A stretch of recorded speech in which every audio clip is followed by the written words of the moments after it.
Good morning, student, and welcome to Rasa International School. Today is our chapter for class 10th, chapter 1st, Geography, Resources. And today we have topic to discuss Soil Resources of India, Part 1, Alluvial Soil, Black Soil, Red Soil and Yellow Soil. आज जो हमारा chapter है वो class 10th के लिए है, chapter first geography यानी भूगोल, और इसमें हम बात करते हैं रिसोर्सेस यानी स्रोत। और आज जो हमारा इसमें विषय है वो सॉइल रिसोर्सेज ऑफ इंडिया यानी भारत में जो मृदा होती है, जो मिट्टी होती है, उसके स्रोत कहाँ कितने हैं। तो हम इस पर सबसे पहले बात करेंगे alluvial soil, black soil, red and yellow soil.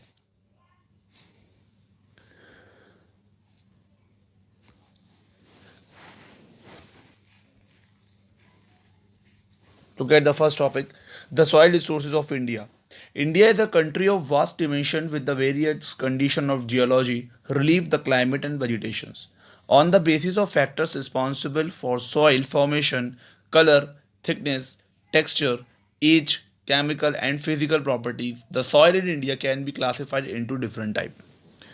India में मतलब एक अलग तरीके की एक क्लाइमेट है, अलग तरीके का एक मौसम है। इंडिया का एक मौसम तो है नहीं, मतलब कहीं पर ही सर्दी है तो कहीं गर्मी है तो कहीं एकदम ह्यूमिडिटी वाला मौसम है ना। तो कहीं ऐसा है कि बिल्कुल ना सर्दी है ना गर्मी है ना। तो ये इस तरीके का जो एक मौसम है, तो वहाँ पे क्या है कि एक सॉइल की जो एक जो क्वालिटीज़ है वो अलग अलग मिलती है।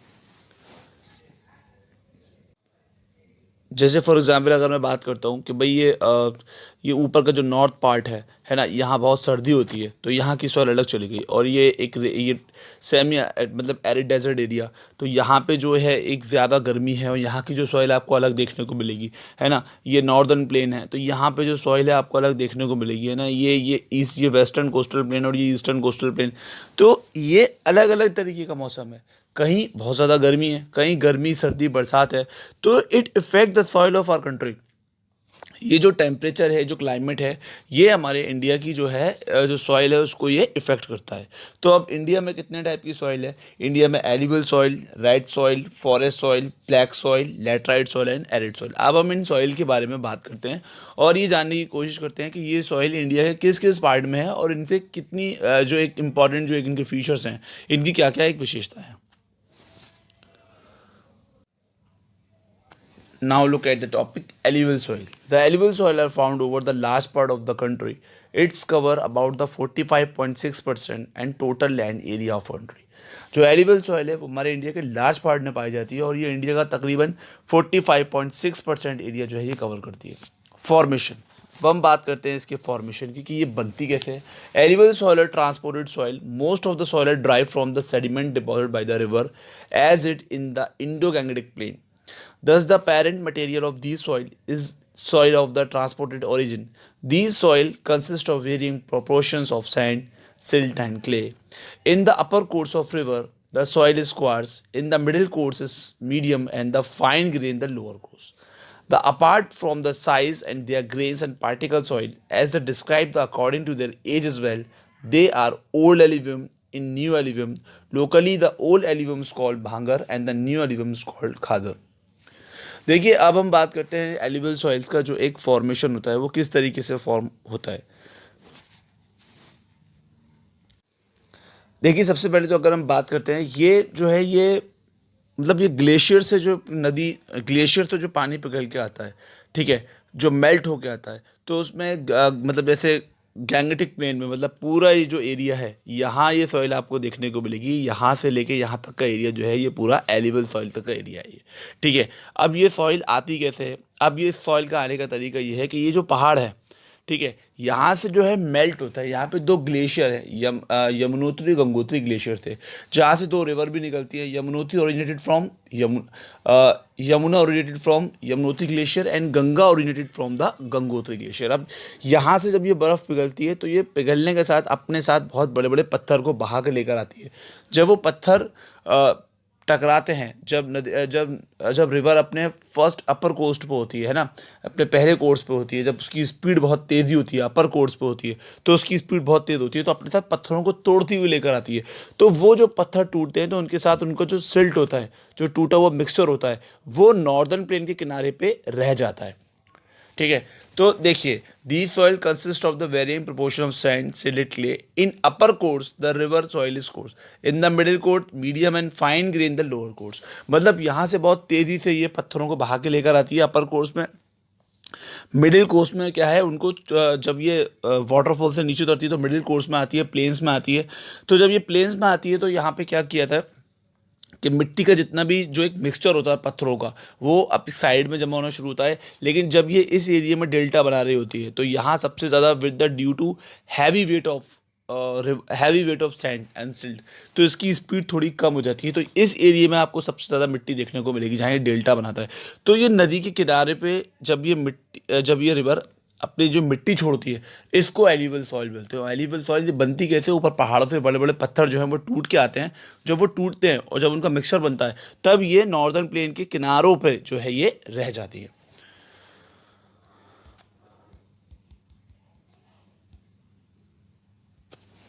The apart from size of the grain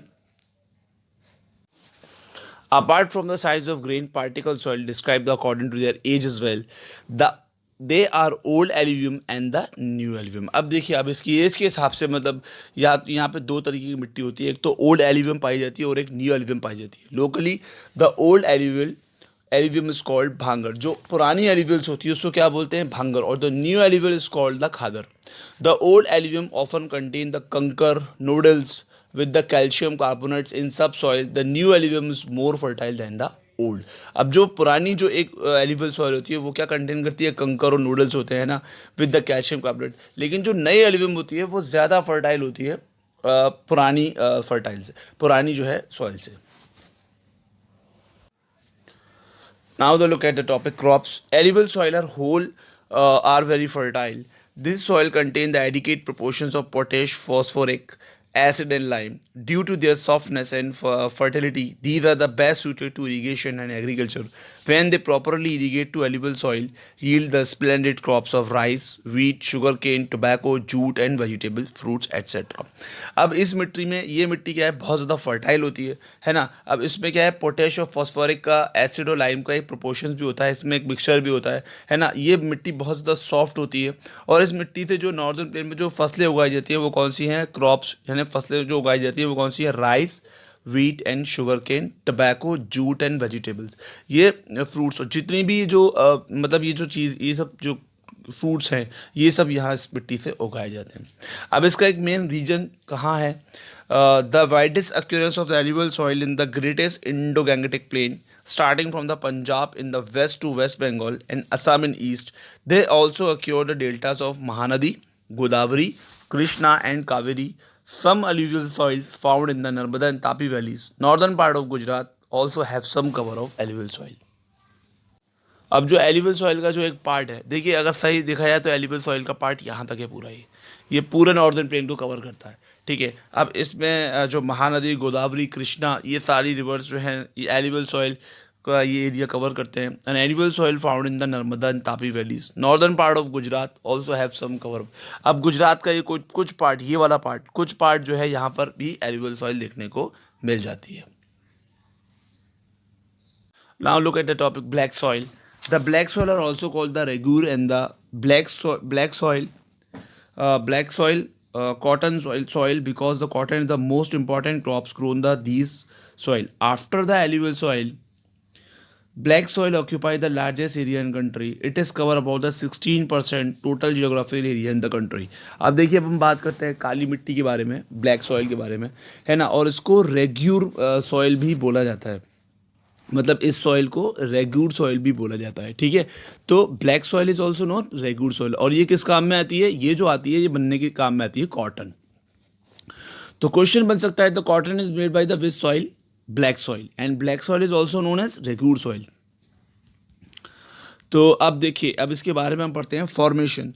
और ये जो एल्यूवियल सॉइल के बाद सबसे ज़्यादा जो एरिया कवर करती है वो कितना कवर करती है, वो करती है 16%, है ना। द फॉर्मेशन, अब इसका फॉर्मेशन देखते हैं। These soil have been formed due to weathering of lava spread over the large area during the volcanic activity in the Deccan Plateau and different climate condition.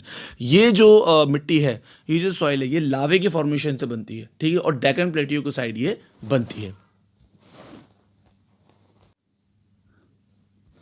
अब इस मिट्टी के फ्यूचर देखते हैं। The black soil are the made of extremely fine material, clay and material, है ना। ये किससे बनी होती है? ये मिट्टी मतलब ये एक लावा का मिक्सचर से जो बनी होती है। These soil are the rich in soil nutrients such as the calcium carbonate, magnesium carbonate and potassium lime. और इस मिट्टी में सबसे ज़्यादा क्या देखने को मिलेगा आपको? कैल्शियम कार्बोनेट, मैग्नीशियम कार्बोनेट और potassium lime. These soil are generally poor in the phosphoric content. और इसमें जो फॉस्फोरिक जो है वो कंटेंट बहुत कम दिखाई देगा आपको, ठीक है। The soil is well known for the capacity to hold moisture. और ये सॉइल जो है ये अच्छी तरीके से नमी को ऑब्जर्व कर सकती है ना। जितना भी है ये मिट्टी अपने अंदर नमी को ऑब्जर्व कर लेती है।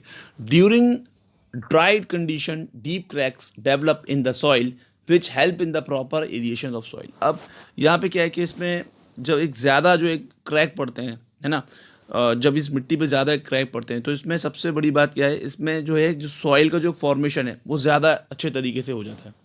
Next, when wet soil become sticky and it difficult to work with, so the soil needs to be till after the first shower and during the pre monsoon period. जब ये ज़्यादा स्टिकी और सूखी हो जाती है तो इसको कहते हैं ना प्री मानसून, मतलब एक बारिश से पहले थोड़ी हल्का फुल्का एक शावर चाहिए होता है जिससे मिट्टी दोबारा से डेवलप और अच्छे तरीके से काम करने लायक हो जाती है। अब हम बात करते हैं इसके रीजन्स की। इसका जो रीजन्स है वो क्या बात देखते हैं, इसका रीजन्स कहाँ कहाँ पर है। Black soil has spread over the more than 16%। ये सबसे ज़्यादा कितना पार्ट कवर करती है? 16% पार्ट कवर करती है geographical area of country. The soil are found in region the temperature of low rainfall. और ये सॉइल वहाँ पाई जाएगी जहाँ पे थोड़ा सा एक रेनफॉल थोड़ा सा कम होगा। These soil are mainly found in the Maharashtra. देखिए कहाँ पाई जाएगी ये? महाराष्ट्र हो गया, ठीक है, महाराष्ट्र, ठीक है, ये मध्य प्रदेश, ये एरिया जो पूरा है ये महाराष्ट्र का एरिया, ये पूरा महाराष्ट्र का एरिया, ठीक है, ये मध्य प्रदेश का एरिया, है ना, ये यहाँ देखने को मिलेगी मिट्टी है। एंड द कर्नाटक, ये वाला एरिया कर्नाटक का एरिया, ठीक है, आंध्र प्रदेश, और ये जो एरिया है ये वाला ये आंध्र प्रदेश एंड गुजरात, और ये जो एरिया एंड तमिलनाडु, ये पूरा एरिया जो है ये ब्लैक सॉइल का है। अगर देखा जाए, अगर मैं इसको कर रहा हूँ इस तरीके से, तो ये पूरा एरिया जो है वो ब्लैक सॉइल का है।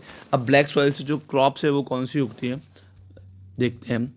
देखिए, the cotton is the most important crop which is grown in the soil, hence the soil is known as the black cotton soil in regur soil.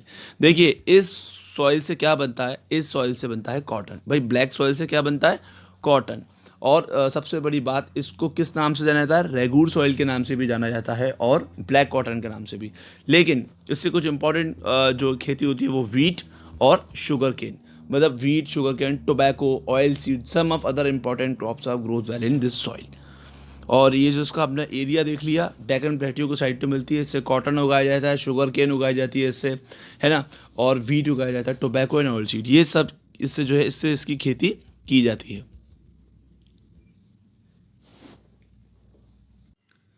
अब हम बात करते हैं red and yellow soil. The red and yellow soil occupy the vast area about the 3.5 lakh square kilometer, which is about the 10.6%. अब इसका area जो है कम है भाई। सबसे ज़्यादा 47% एरिया जो है वो एल्यूवियल सॉइल कवर करती है, 16% ब्लैक सॉइल कवर करती है, और रेड एंड येलो सॉइल जो है वो थर्ड नंबर पे आती है, और ये 3.5 स्क्वायर किलोमीटर और 10.6% एरिया जो है ये कवर करती है। फॉर्मेशन, अब इसका जो फॉर्मेशन होता है वो क्या है? देखिए, these soils are loamy in most of the red soil have come into the existence due to weathering of ancient crystalline igneous rock। और ये जो मिट्टी है ये पत्थरों के टूटने से होती है, मतलब वेदरिंग रॉक होता है ना, जो पहाड़ पर जो पत्थर है वो टूट के गिर जाते हैं, तो उसके बाद जो है इसका फॉर्मेशन होता है। तो अब देखिए इसके फीचर्स क्या हैं। The soils are loamy in the deep depression, land and upland that consists of loose gravel, highly coarse material. The color of these soils generally red, often the grading into the brown, chocolate and yellow. The red color due to white deficiency rather than high percentage of iron content.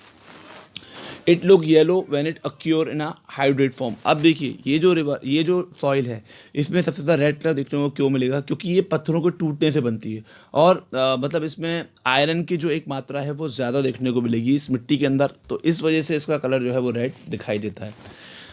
The soil deficient of phosphoric acid, organic matter and nitrogenous material but are fairly rich in the potash but crop are cultivated with the use of fertilizer. देखिए इस जो soil में क्या क्या देखने को मिलता है आपको, फॉस्फोरस देखने को मिल जाएगा, नाइट्रोजस मिल जाएगा इसमें, है ना, और पोटेश भी अच्छी तरीके पोटेशियम भी अच्छी तरीके से देखने को मिल जाएगी। लेकिन इस सॉइल को हम डायरेक्ट नहीं यूज़ कर सकते क्रॉप के लिए। इसके लिए क्या है कि हमें कुछ फर्टिलाइज़र अगर हमने अच्छे से यूज़ कर लिए तो ये हमारे लिए बहुत बेहतर हो जाएगी, और लोग यूज़ करते हैं। अगर इसका फर्टिलाइज़र मिला लेंगे तो ये सॉइल बहुत अच्छी हो जाएगी।